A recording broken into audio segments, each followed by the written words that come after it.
बिस्मिल्लाहिर्रहमानिर्रहीम। अस्सलाम वालेकुम। अपनी सुबह को मज़ेदार और पूरे दिन को फ्रेश बनाने के लिए हमें चाहिए हेल्दी और बहुत ही टेस्टी नाश्ता।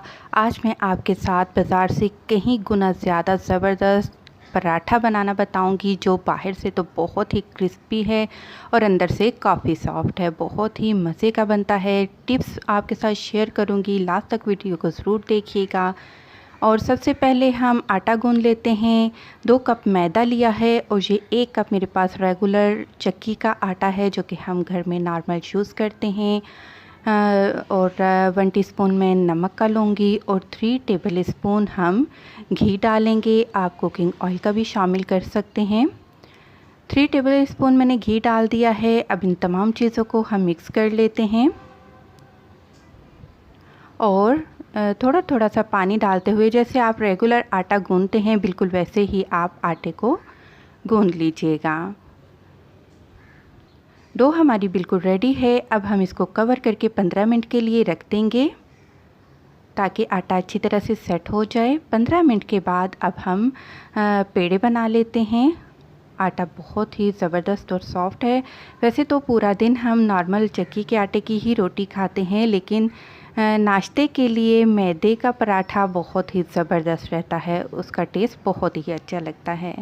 एक हेल्दी सा पेड़ा बना लेंगे और दोबारा हम खुश्क आटा थोड़ा सा डाल देंगे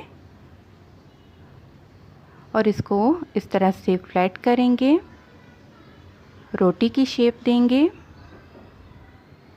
और इसको अब आप बेल लेंगे।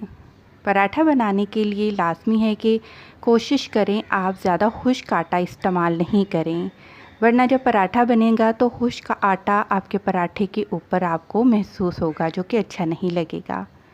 अब हम घी लेंगे और घी को पूरी रोटी के ऊपर इस तरीके से स्प्रेड कर देंगे।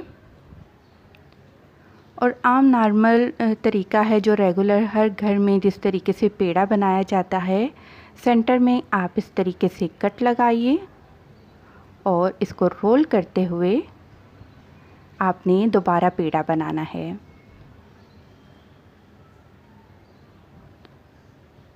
आप इस तरीके से पेड़ा बना लीजिए और मैंने यहाँ पर 2 पराठों के लिए पेड़े बना लिए हैं। इनको दोबारा हम कवर करके रखेंगे 10 मिनट के लिए। ये प्रोसेस बहुत अहम है। आपने पेड़े बनाकर लाजमी इनको रेस्ट के लिए रखना है, वरना आपका क्रिस्पी पराठा नहीं बनेगा। मैं रोज़ाना जब भी पराठे बनाने होते हैं नाश्ते के लिए, तो मेरी यही रूटीन है। मैं इसी तरीके से पराठे बनाती हूँ, जो कि बहुत ही मज़े के बनते हैं। दोबारा हम पराठे को बेल लेंगे। पराठा जो है वो थोड़ा सा यानी कि चपाती की निस्बत या रोटी की निस्बत थोड़ा सा थिक होता है, मोटा होता है। और अब हम पहले से गरम तवे पर पराठे को डाल देंगे और जब इसका कलर चेंज हो जाएगा पराठे का, तो हम इसको चेंज करेंगे साइड को। दूसरी तरफ मज़ेदार सी खुशबू वाली इलायची की चाय भी बन रही है और मैंने साइड को चेंज कर दिया और इसके ऊपर अब हम घी डाल देंगे। क्रिस्पी पराठा हमेशा घी से ही बनता है। ऑयल से कभी भी पराठा आपका क्रिस्पी नहीं बनेगा। मीडियम फ्लेम पर ही रखते हुए हमने पराठे को दोनों साइड से पकाना है ताकि पराठा दोनों साइड से क्रिस्पी हो जाए। साइड को चेंज करते जाइए और पराठे को सेकते जाइए। आप यकीन करें, आप जब इसको पराठे को बनाएंगे आपको बहुत ही टेस्टी लगेगा। बहुत ही हेल्दी नाश्ता है और इसको ज़रूर ट्राई करिएगा। मज़ेदार से हमारे पराठे बिल्कुल रेडी हो चुके हैं और हमारा मज़ेदार सा नाश्ता अंडा पराठा और चाय बिल्कुल रेडी है। और ये देखिए माशाल्लाह कितना ज़बरदस्त लेयर वाला पराठा बना है, ऊपर से क्रंची और अंदर से कितना सॉफ्ट। वीडियो पसंद आई है तो ज़रूर लाइक करें। खुश रहें, दुआ में याद रखें। अल्लाह हाफ़िज़।